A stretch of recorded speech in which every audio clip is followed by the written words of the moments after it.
आ जाओ।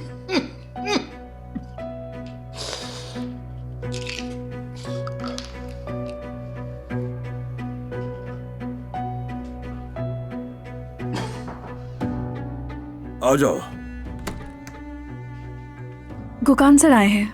भेज दो अंदर।